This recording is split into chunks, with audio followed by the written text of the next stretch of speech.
Welcome to One Book, One Review. Hey everybody, and welcome to my February wrap-up video. It's going to be a short video, as February was not only a short month, but not a good month for me. For once, I had this toothache, do you remember that?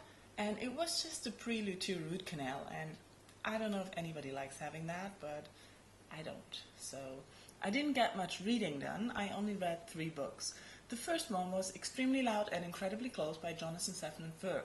I reread it and I discovered new things I liked about the book, and I have a full review up of that where I tell you more about what's so great about the book, and I recommend reading it if you haven't. But I also promised to tell you what I thought of the film, and I watched it and I liked it. It's not the book, it's not a different story, but it only focuses on Oscar. The grandfather's and the grandmother's story are not really mentioned in the film, and even though I think the story in general is a sad story, in the book I had to laugh at times and I was smiling and I really wasn't overly sad.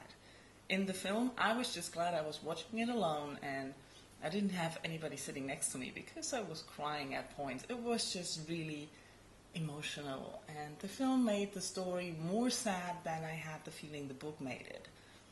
But nevertheless, I enjoyed watching the film, and I can recommend watching it even if you haven't read the book, or if you've read the book, because it will not ruin it. So that's a good thing, I think, for a book-to-movie adaptation. The second book I read was Last Argument of Kings by Joe Abercrombie.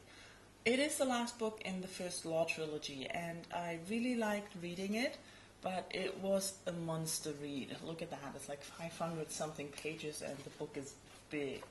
I mean really big. This took me I think 3 weeks to read because I was sick and I couldn't concentrate, and it was just so complex. The story is really great. In this book everything comes to an end. We have some fights and other things going on. This is a good end book of a trilogy. If you haven't read the trilogy, I recommend reading it.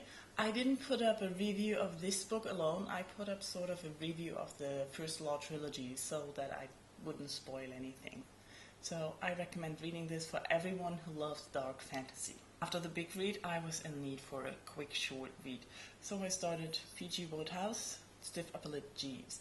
I'm halfway through. It's a nice entertaining story. I'm not as excited about it as I thought I would be, but it's still a good read, and I'll put a review up of that on Friday. That's it already. That's all I managed to read in February. I know it's not a lot, but I'm positive that I can manage more in March. First of all, my toothache is gone. Yay. And second of all, the weather's going to be nicer. I am starting to get really worn out with all this dark gray and cold weather. So I'm in desperate need for some sunshine, and as soon as the sun comes out, I have more time and energy to do anything.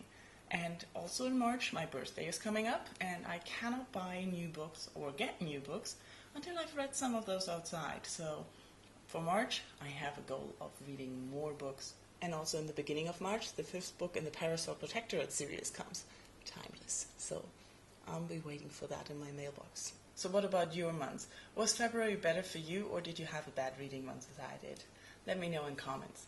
Thank you for watching and have a very nice day. Bye bye.